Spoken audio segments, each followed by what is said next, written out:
Итак, сегодня я бы хотела поговорить на тему ченнелинга и телепатии, чем они отличаются друг от друга.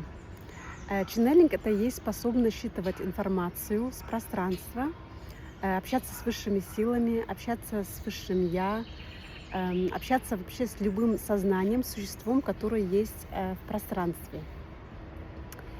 И телепатия — это способность входить в осознанный контакт с пространством.